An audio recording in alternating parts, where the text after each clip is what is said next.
Olá pessoal da Educação de Jovens e Adultos, Ensino Médio, primeiro período.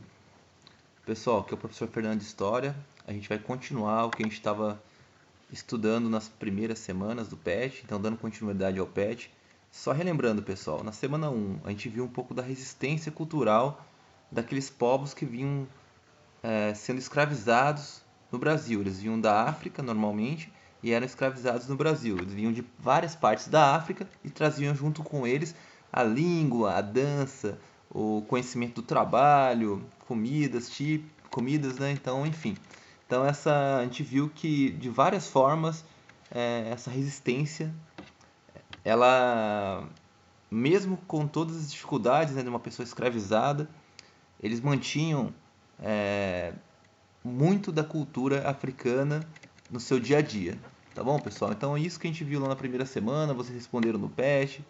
A gente continuou vendo essa questão da resistência e das possibilidades, né, que de acordo com o passar do tempo, né, com as transformações no mundo que também atingiam o Brasil, o capitalismo se desenvolvendo, principalmente por pressões externas, como o da Inglaterra, o Brasil começa a criar leis, né, que beneficiam de alguma maneira essas pessoas que foram escravizadas no Brasil. Então existia a possibilidade da carta de alforria, né, que é a pessoa conquistar a liberdade, ser uma pessoa liberta.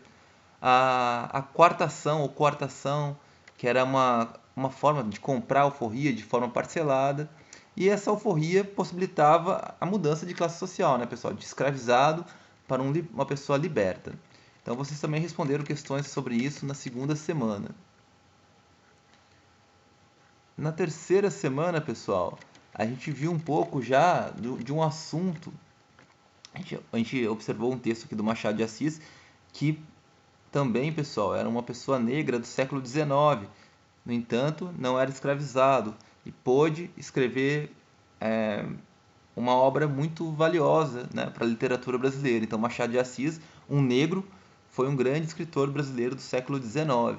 E ele faz aqui também, a gente viu o texto que ele apresenta e a gente analisou e começou a ver o assunto que a gente vai ver hoje, que são os anúncios ali, pessoal, do século XIX. E como que seriam esses anúncios, pessoal, que apareciam lá no século XIX? Então, muitos desses anúncios, né, estavam ligados à compra, venda e aluguel de escravos, ou mesmo escravos fugidos, pessoal. Então, vende-se, olha aqui, a gente pode observar, vende-se escravos, gratificação para escravo fugido, então eles estão procurando outros escravos fugidos, precisa-se, vende-se. Então, esses cartazes eram fontes, pessoal, importantes para descobrir como que era tratado esse ser humano como objeto naquele período. Então, a história não é inventada, não é uma coisa que saiu da cabeça do historiador, não. Isso daqui são as fontes históricas que comprovam que havia comércio, havia venda, havia um tratamento àquelas pessoas escravizadas como mercadoria, ok, pessoal? Então, essas constatações são muito importantes, pessoal, para entender como que uma fonte histórica, que é o material, que é como o historiador elabora seu conhecimento, ele lapida o conhecimento, chega a conclusões a partir de fontes, pessoal, como essas que vocês vão analisar também no PET, ok?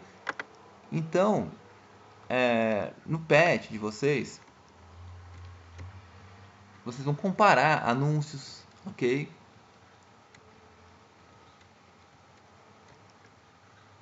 Então, vocês vão ter que interpretar de acordo com as informações e completar o quadro, tá bom? O local da fuga, se era área rural ou urbana, valor da recompensa e as habilidades. Lembrando, pessoal, que esses escravizados tinham habilidades de trabalho que construíram a maioria das coisas que foram construídas no século XIX no Brasil vieram de mão de obra escrava. Então, todo esse conhecimento vem desses escravizados. Eles botavam a mão na obra e também tinha técnica, né? Eles sabiam as técnicas do trabalho.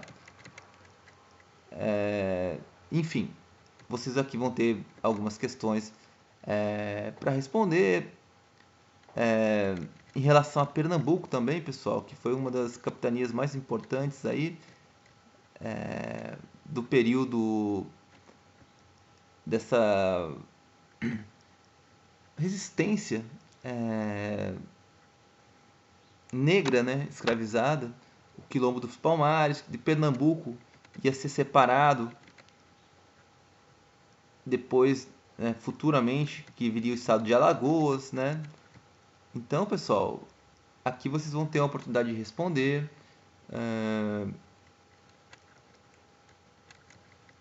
Algumas questões e impressões também, né, sobre o Quilombo dos Palmares, que alguns naturalistas observaram e deixaram. Então vocês vão ter um texto para ler e tudo mais. Pessoal, para ajudar vocês a responder essas questões e ilustrar, eu tenho um arquivo aqui, um artigo, desculpe, que ele fala dessa questão dos anúncios dos classificados da época, que está bem ligado a essa questão da resistência escrava, de como que eles eram vistos como mercadoria, mas como eles também resistiam e lutavam contra, fugiam, faziam de tudo para manter uma vida digna, né?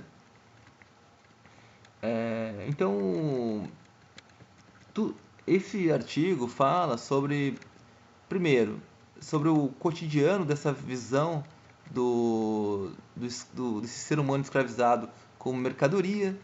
Fala um pouco do tráfico negreiro, né, que vai ter uma dinâmica importante até meados do século XIX, quando a lei de Eusébio de Queiroz, em 1850, proíbe, né, o tráfico negreiro, e daí começa realmente um tráfico interno, né, de escravos, um mercado interno se intensifica, porque não vem mais escravos de fora do país, isso fica proibido. Então isso é muito importante, pessoal, essa mudança de 1850, que eu até coloquei lá como material de apoio da última aula. Então, os negros saudáveis, enfim, mais jovens, em condições físicas mais adequadas para o trabalho, depende do trabalho, depende da necessidade, né, dos senhores, né? Eles tinham um valor maior. Então, nesses anúncios a gente via muita venda, fuga ou aluguel de escravos. Então aqui tem alguns, né? Alguns exemplos. Vende-se uma escrava parda, cozinheira, costureira, engomadeira e rapariga. Quem a quiser comprar, procure na rua da igreja número 25, à direita, na esquina dos Pecados Mortais. Então é trecho do atual Bento Martins, faz parte da cidade de Bento Martins, né? Então quem quiser comprar uma molequinha nova, escrava criança, cozinha ou ordinário. Quem pretender comprar, dirija-se à rua do Arvoredo, a casa número 13, e ali achará com quem tratar. Então tem da fuga, tem de aluguel. Então, pessoal, então através dessas fontes, pessoal, foi possível a gente constatar porque alguém pode dizer que não houve escravidão no Brasil, mas com esses anúncios fica muito fácil comprovar como que o ser humano, né, era tratado, aquele ser humano escravizado, como ele era tratado de forma pejorativa, né? Então, isso no Brasil inteiro. Então, a gente consegue, através dessas fontes, comprovar que houve escravidão, que era perversa e que a gente ainda carrega heranças que a gente precisa olhar para elas e tentar vencer, como o racismo, como o preconceito, como a exclusão de pessoas, como a violência, né, contra as classes sociais, contra os negros, enfim. Uma série de observações que a gente pode fazer quando olha para o passado e observar o presente e tentar melhorar e tentar mudar. Então, pessoal, eu peço que vocês tentem responder as questões da semana 4 do PET. Se houver dúvidas, me procurem, estarei na escola, pode me chamar no WhatsApp, pode ir na escola também, eu estarei à disposição. Então, um grande abraço, até a próxima.